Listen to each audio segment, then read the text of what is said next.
Hey, how's it going, guys?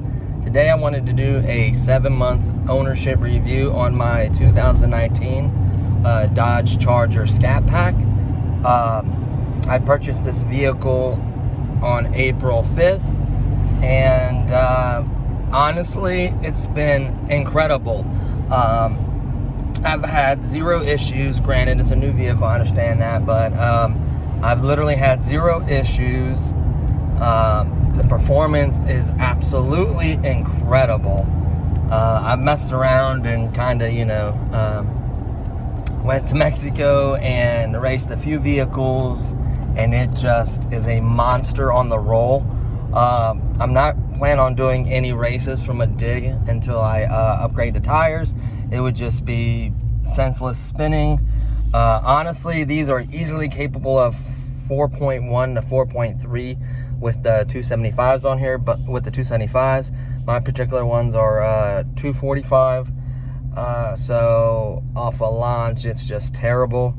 So my best bet is to honestly wait. I was gonna get the tires, but then I realized by the time I got the money together and was getting ready to order them, it was already approaching, September, October, so it was pointless me getting the new tires and rims. That means I would just have to store them. I may purchase them this winter because it may be cheaper, but as of right now, I haven't got them yet. I plan on going with a 305 3520 in the rear, with some kind of aftermarket replica or something similar design, some kind of 5-star or something like that. And it'll be my summer sticky tire, but it's actually going to be a mix between a performance sticky tire and a drag radial, and they're called the Mickey Thompson Street ETs. They're really, really good tires for hooking you up. They do really well on the track and on the street. I actually put on a buddy of mine's tires on and got a crazy 0 to 60. I'm not going to tell you the time because I don't want to ruin it and spoil it, but it was sub 4s, well below sub 4. So, and I'm not gonna tell you the exact time, but it was mind-blowing. At the time, it was a newer street, had like 1/8 of a tank, 1 passenger, and I got in the 3s easily. So it was an absolute blast. Of course, I had to give them back to him that day, but I did try them on, and I absolutely love those tires. I'm gonna do a 245 in the front, a 3520, and we'll see how those go. And then I'm going to keep these 245s for winter time and, early spring, take them off, put the new tires on once it warms up. As soon as it starts getting cold, put these on, and that way these are much narrower, so to do a little bit better in snow, which I don't really plan on driving in the snow, but just in case I get caught in some flurries or a little bit of it, it won't be completely terrible. The rain, they do well. These are the Eagle RSA's tires. They're rated for 178 miles. This is electronically governed at 175, so you're good there. It's a really fast vehicle, so generally over everything, nothing has worn on it. It doesn't look bad at all. It still has that new car smell. I do construction. I do asphalt, so I'm having to put a towel in the seat, change to slippers so I don't, ruin the floor mats. I used to carry my boots in a box and my hard hats and everything. I removed all that and keep it in the shop now. I don't want any of that because I don't want the trunk to start smelling like that. I try to do my best to kind of keep that in the shop and keep basically only 2 towels in the vehicle. Whoa, everything else got a little squirmish there. I was going up a hill and I tried to hit it to catch the light, and just like that, one hand being unprepared for it. This is pretty controllable if you know how to drive a rear-wheel drive V8. It's very controllable, especially in the street mode. Of course, once you move into the sport and track, it kind of almost gets rid of it. It's still kind of there a little bit, the stability is, but if you hold the traction control button for 5 seconds, it's completely gone. So be careful. Once it's gone, there's really nothing there to catch you from spinning out, or you got to be able to know how to drive a rear-wheel drive vehicle. So honestly, the braking is incredible. It has Brembo's 4 pistons all the way around, which is nuts. And believe it or not, I only paid 38 grand for this vehicle.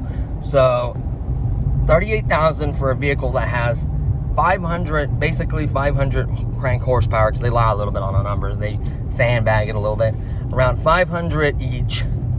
I think it's like 485 and 475, but honestly, if you do the math, when you put these on a like a dyno jet or some kind of dyno, they're putting, you know, 420, between 415 and 430 horsepower, and like between 409 and like 420 something torque.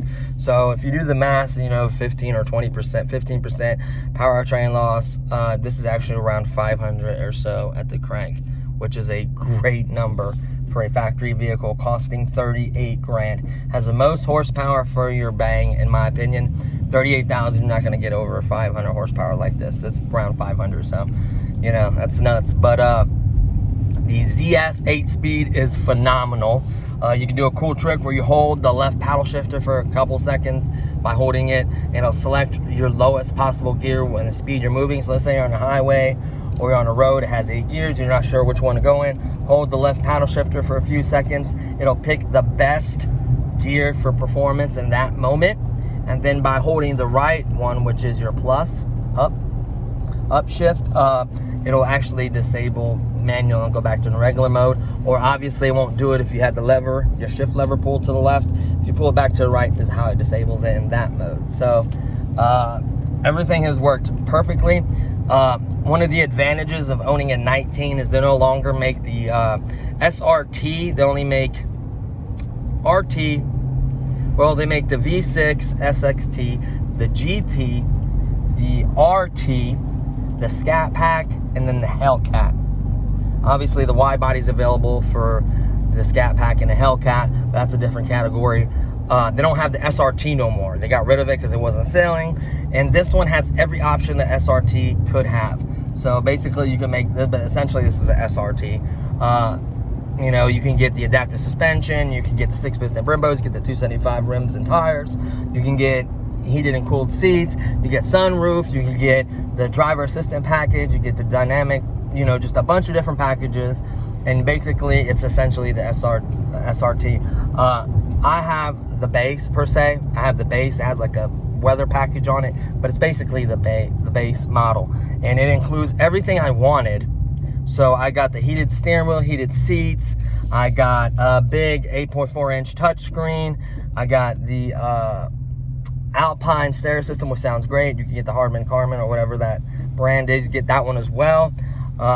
It came with launch control, line lock, and all the performance pages you can normally get in the SRT. So it came with basically everything I wanted. I didn't want the sunroof. I didn't want the driver assistant package. The only thing maybe would have been nice is the adaptive suspension. But other than that, I can change, you know, drive select modes. I could do everything. So it's incredible. Has a nice digital screen in front of me. I can customize that. It's just honestly a amazing vehicle. I didn't want leather again. I had leather in my Audi. Honestly, I didn't want that again. It was just hot and sticky. So I got this cloth, and it's actually pretty darn strong. Like, it doesn't seem like it's gonna tear easy or it's cheap. It has the little Super B little emblem stitched into it, which I think makes it look good. It does have bolstering. You know, if you weigh probably over like 300 or upper 200s, it may be a little tight, but honestly, it's pretty wide, so you'd have to definitely be around 300 or so. Just kind of try out, obviously, when test drive the vehicle. If you really wanted to, you technically could change the seats. But honestly, it's just a incredible vehicle, and just everything about it I absolutely love.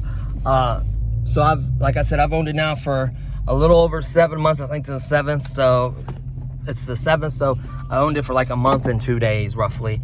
And I absolutely love it. You know, it has Apple CarPlay, has the Uconnect app, so it gives you free 1-year Sirius satellite. It gives you 1 year free Guardian Uconnect app, which will tell your oil change, where the vehicle's at. You can lock and unlock it that way in case somehow you manage to put the key in here or something like that happens. Or if you don't have the key and you get something out of the vehicle, You can do it that way. It's just amazing. It tells you where the vehicle is at. It has SOS, you know, all the other assistant kind of stuff. You can also get 4G LTE in the vehicle, which is incredible, especially if you have kids in the back, you're going on a long load trip and you want Wi-Fi or something like that for them to connect to and not mess with your phone. There you go. You know, it's just got so many settings and controls. I absolutely love it. You do a few customizations, you know, like the way the screen's set up and the colors and stuff like that. It's just honestly a really nice vehicle. I love it. It gave you a little bit of, they gave you like some metal kind of covers to go over the pedals, which are a little bit more grippier, especially if it's wet outside. What else? The rims and tires are 245s. I don't mind them because I'm gonna keep these for the winter time.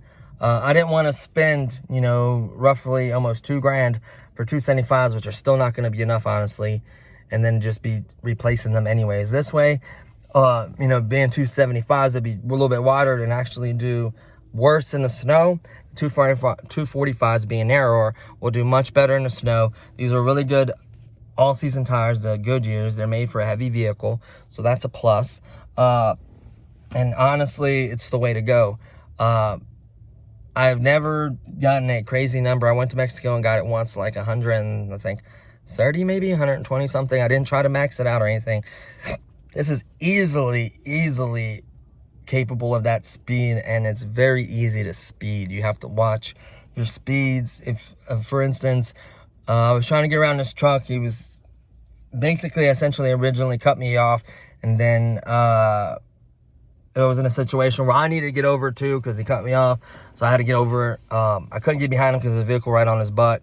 He probably cut them off too. And I hit it just to get around him. I barely hit it, and I'm already doing 90 miles an hour. Blew, you know, right past him, easy to pass. And it just was crazy how much power and how fast you can go. So you have to watch that. You know, when you're shifting manual mode, I think it'll only give you up to like 7th gear on the streets. If you're on a highway, it knows. You go into 8th gear. Cylinder deactivation is incredible. So this states by Dodge that it does 15 in the city and 25 on the highway.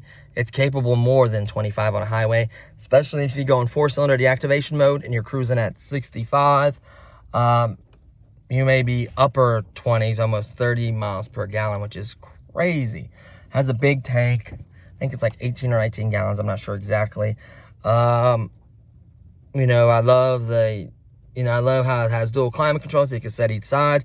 In the back, it has 2 vents for both of the passengers, and it also has 2 USBs.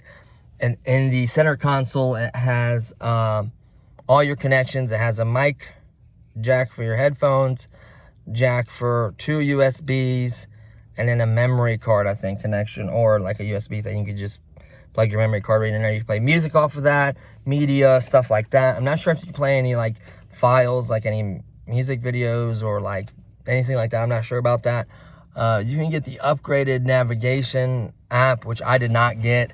I have Apple, and it has Apple CarPlay, so you can play it right from your phone right through to your unit. The Alpine stereo system's actually pretty good. I'm not sure how many speakers it is. I would imagine it's at least 6 speakers, maybe 5. I'm not sure, but it sounds incredible. I love it. The only mod I done to it is the puddle lights. When you open your door, it was just a normal condensing bulb. I switched it to an LED projection setup to where it has the Super B, you know, the Super B emblem, Scat Pack emblem, with below it says Scat Pack, and it's like red and black and yellow, you know, like it's how it's supposed to look. So it's a multicolor one, so that looks crazy. It looks so good. I have it on all 4 doors, which makes it look even better. What else? It's really not bad. It's most of the materials are soft touch, like the dash and everything is soft touch. Everything pretty much is soft touch. It has almost 0 chrome, a little bit right here on the steering wheel. I wish they would have given us a different steering wheel, at least for the Scat Pack. This chrome right here, I wish it was more like this kind of chrome, which looks better, almost like an aluminum. And then the Dodge little letters on the back trunk lid, I'm gonna remove those with a heat gun. Honestly, I'm just gonna remove those, and then my my Scat Pack, my Super B emblem has a little bit of chrome on it. It's not that bad. and it says Scat Pack in the front. But other than that, it has no chrome on it. It has the black noise wheels, the flat back kind of color matte finish, matte kind of color spoiler. It does say Charger, but it's in satin black. So excuse me. So it looks good. It's kind of blacked out. The LED bifunction lights are cool. So it has like a half, like a C LED bifunction light with the bifunction halogen light in the middle. And in the center or whatever. The turn signals are LED in the front. The fog lights are LED. And then the whole entire back trunk lid is LED, the lights, turn signals, everything is LED. The only thing that's not LED, like I said, is the little round bifunction xenon or halogen light, whatever it is, in the front. So I love the amount of room. I'm a big guy. I'm over 200 pounds, just over 200 pounds. So honestly, I got my seat back pretty far, and I could sit behind my seat and still have room, still have 2 or 3 inches, from me, my knees hitting the seat. Plenty of room above my head, like a significant amount of room, because it has kind of like a scoop in it. It's so comfortable. Center armrest in the middle. It's technically up to a 5-passenger vehicle. The center console can hold a lot. It's really nice. It has little LED lights right here, kind of lighten up the pockets on the side. It's just really, really nice. I love it. Cruise control works perfectly on this. It's got obviously your voice commands, like, calling someone, stuff like that. It's just a really, really good performing vehicle. I love it. The trunk is huge, fit tons of groceries. Just living with it day to day.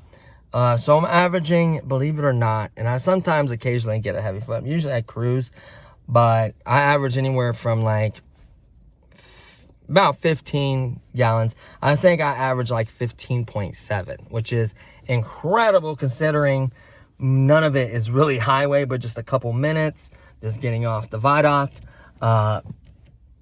It's just incredible to get that kind of numbers, and I do hit a little bit. It sounds so amazing. You get a active exhaust with the bass. I cannot believe that. So in street mode, it's reasonable. Eco mode is the quietest. Street mode's a little bit louder, I think.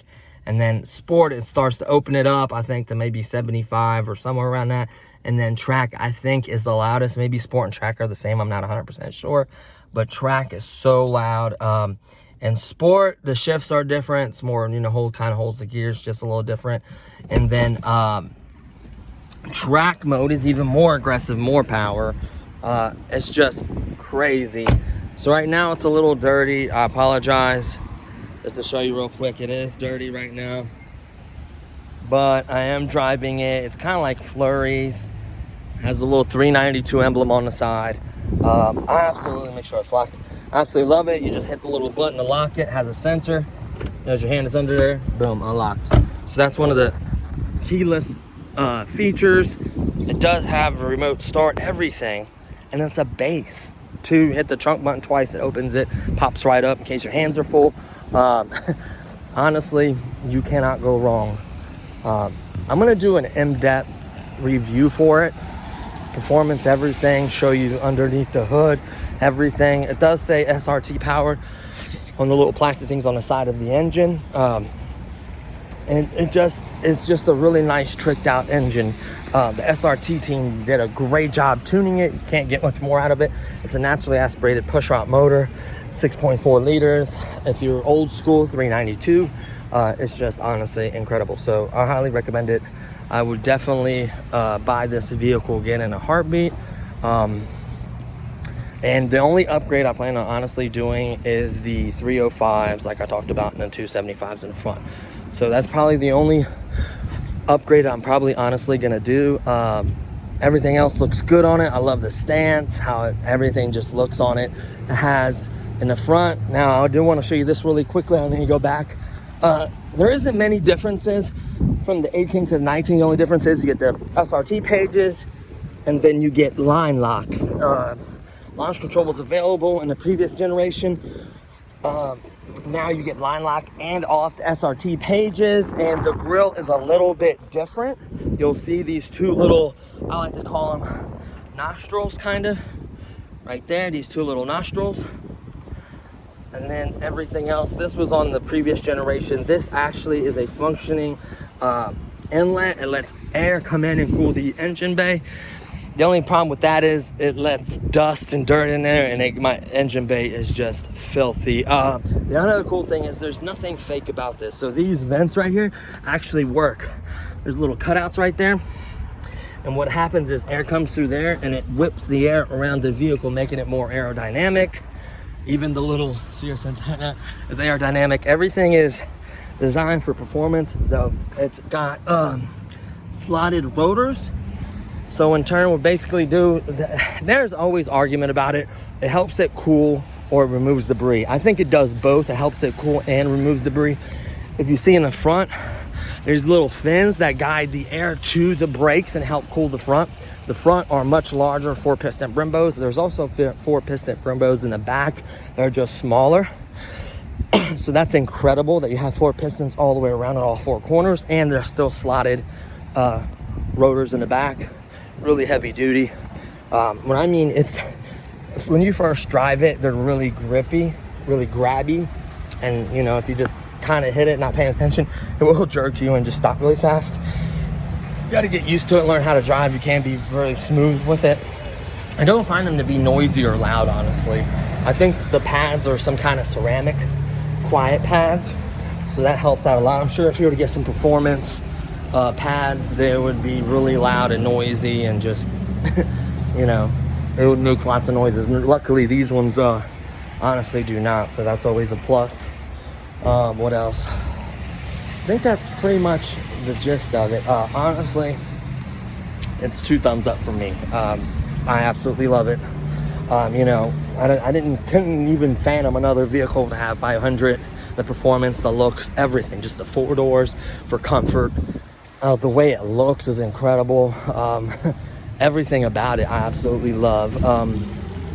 You know, I recommend this vehicle to anyone looking for this is definitely not a vehicle that's gonna save you gas, and it's, you know, something like that. If you want some good performance and be able to still take your family to the store and still go grocery shopping and stuff like that, this is your vehicle. Take the kids to the soccer game and still have some power, you know, and run a 12-second quarter mile and 0 to 60 in like 4.3. This is your vehicle. Maybe even lower if you have better tires. If you have the 275s, I honestly believe you get it in 4.1.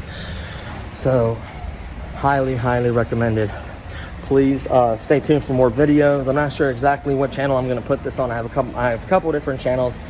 I have an RC Cincy channel that does mainly remote control and gadgets and stuff like that. I do a segment called RC Cincy's Extras where I can feature this on there. And I also have another channel, lost access when I changed my phone. I need to reset the password. It is Mopar Therapy. That's going to be my main car channel. So I may feature this video on both, but I'm going to do an in-depth full review showing you everything about the vehicle, other videos, do's and don'ts and likes, and just everything in general about the vehicle. Another thing is it does only like premium gas. Do not run anything other than there. It's tuned for premium, so it won't run right. You'll lose power, and that's not good for it. I don't know if it'll create engine knock like some turbos will, some turbo boosted vehicles will, which is some kind of early detonation or some kind of wrong detonation, which you never want to do in a vehicle. So I just recommend running 93 octane. Has the fuelless cap, which is nice. Just really a nice vehicle. Highly recommended. So stay tuned for more videos, and I'll see you guys next time. Peace.